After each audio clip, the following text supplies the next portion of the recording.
সহজ পদ্ধতিতে কিভাবে ছানার কোপ্তা বা ছানার বড়ার ডালনা তৈরি করবে সেটাই তোমাদের সঙ্গে আজকে আমি শেয়ার করব। প্রথমেই আমি এখানে 1 কেজি দুধের ছানা বাড়িতেই বানিয়েছি। সেই ছানার মধ্যে প্রথমে দিয়ে দিচ্ছি সামান্য লবণ, দিয়ে দিচ্ছি হলুদ গুঁড়ো, সামান্য একটু লঙ্কা বাটা, দিয়ে দিচ্ছি আদা বাটা, দিয়ে দিলাম। এরপর দিয়ে দিচ্ছি লঙ্কা বাটা, এরপর দিয়ে দিচ্ছি জিরে গুঁড়ো 1 চামচ, আর দিয়ে দিচ্ছি ময়দা। এখানে আমি 2 চামচ ব্যবহার করেছি। এবার খুব ভালো করে মেখে নিতে হবে। খুব ভালো করে মেখে নিয়ে একটু বলের আকারে করে চ্যাপ্টা আকারে শেপ দিয়ে নিতে হবে। সব উপকরণগুলোকে খুব ভালো করে মেখে নিতে হবে। খুব ভালো করে মেখে নিয়ে এরপর ছোট ছোট বলের আকারে করে একটু চ্যাপ্টা শেপে এগুলোকে শেপ দিয়ে নিতে হবে। চ্যাপ্টা করে একটু শেপ দিয়ে নিতে হবে, তাহলে ভাজার সময় খুব তাড়াতাড়ি এগুলো ভাজা হয়ে যাবে। দেখতেই পাচ্ছ আমি প্রথমে গোল বলের আকারে গড়ে নিয়ে একটু চ্যাপ্টা করে শেপ দিয়ে নিচ্ছি। এইভাবে সবগুলো বল তৈরি করে এইভাবে চ্যাপ্টা করে শেপ দিয়ে নিতে হবে। সবগুলো শেপ দেওয়া হয়ে গেলে এগুলোকে ভেজে নেব। অপরদিকে কড়াইতে বেশ খানিকটা সাদা তেল গরম হতে দিয়েছিলাম, তার মধ্যে বড়াগুলোকে দিয়ে দিয়েছি। বড়াগুলোকে দিয়ে এক পাশটা হয়ে গেলে উল্টে দিয়ে অপর পাশটা ভালো করে ভেজে নিচ্ছি। গ্যাসের ফ্লেমটা মিডিয়াম টু হাইতে রেখেছি। একদম হাই ফ্লেমে বড়াগুলো কখনোই তৈরি করা যাবে না, তাহলে বড়াগুলো পুড়ে যাবে, খেতে ভালো হবে না। সেই জন্য মিডিয়াম টু হাই ফ্লেমে বড়াগুলোকে ভালো করে উল্টে পাল্টে ভেজে নিতে হবে।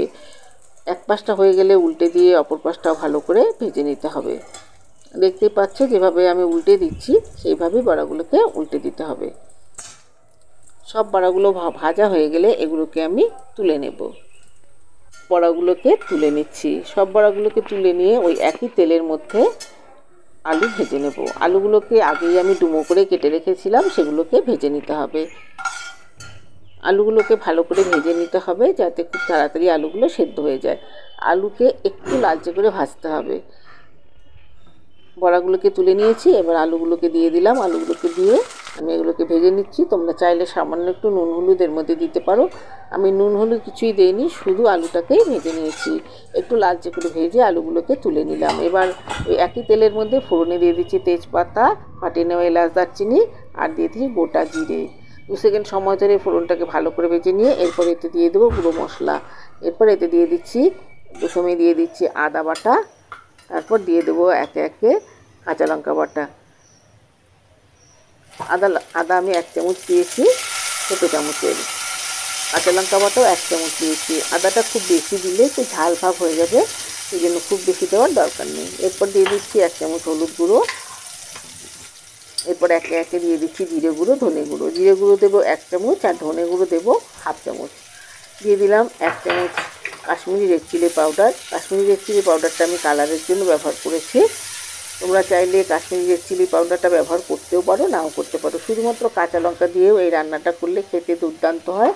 তোমরা একবার বানিয়ে দেখো, ভালো লাগবে। দিয়ে দিলাম 1 চামচ ভাজা জিরে গুঁড়ো। আমি এখানে ভাজা জিরে গুঁড়োটা ব্যবহার করেছি। ভাজা জিরে গুঁড়ো দিয়ে এরপর দিয়ে দিলাম 1/2 চামচ ভাজা ধনের গুঁড়ো। ধনে আর জিরেটা আলাদা আলাদা করে ভেজে গুঁড়ো করে রেখেছিলাম, সেগুলো এর মধ্যে দিয়ে দিলাম। আর দিয়ে দিলাম নর্মাল লঙ্কার গুঁড়ো 1/2 চামচ। দিয়ে দিচ্ছি সামান্য একটু লবণ। এবার খুব ভালো করে মশলাটাকে কষাতে হবে। মশলা থেকে যখন তেল বেরিয়ে আসবে তখন এর মধ্যে দিয়ে দেবো ঈষৎ উষ্ণ গরম জল। জলটা আমি বসিয়ে রেখেছি। যে কোনো রান্নায় গরম জল ব্যবহার করলে রান্নাটা যেমন খুব তাড়াতাড়ি হয়ে যায়, তেমন এটা খেতেও ভালো লাগে। এবার আলুগুলোকে দিয়ে মশলার সঙ্গে খুব ভালো করে ভেজে নিতে হবে। আলুগুলোকে আগেই আমি ভেজে রেখেছিলাম, আবারও আমি কিছুক্ষণ এগুলোকে ভেজে নিচ্ছি। এতে আলুটা খুব তাড়াতাড়ি সেদ্ধ হয়ে যাবে। অপরদিকে জলটাও আমার গরম হয়ে গেছে। এবার এর মধ্যে দিয়ে দিলাম বেশ খানিকটা পরিমাণ গরম জল। জলটা একটু বেশি দিতে হবে, যেহেতু বড়াগুলোকে দেবো। বড়াগুলো অনেকটাই জল টেনে নেবে, সেই জন্য ঝোলের পরিমাণটা একটু বেশি দিতে হবে। এরপর ফুটে উঠলে বড়াগুলোকে এর মধ্যে দিয়ে দিলাম। এই পর্যায়ে নুন চিনিটা তোমরা একটু দেখে নেবে যে ঠিকঠাক হয়েছে কি না। বড়াগুলোকে দিয়ে খুব বেশি ফোটাবার দরকার নেই, তাহলে বড়াগুলো ভেঙে যেতে পারে। চিকন বড়াগুলোকে ভালো করে ফুটিয়ে নিয়ে তারপর এর মধ্যে দিয়ে দিচ্ছি গরম মশলার গুঁড়ো। গরম মশলা বলতে আমি বাড়িতেই তৈরি করেছি এলাচ আর দারচিনি, এটাকেও ভেজে গুঁড়ো করে রেখেছিলাম, সেটা এর মধ্যে দিয়ে দিলাম। আর ভালো করে ফুটে উঠলে এটাকে নামিয়ে পরিবেশন করব। এটা ভাত, রুটি, পরোটা, ফ্রাইড রাইস যে কোনো কিছুর সঙ্গে খেতে অসাধারণ লাগে।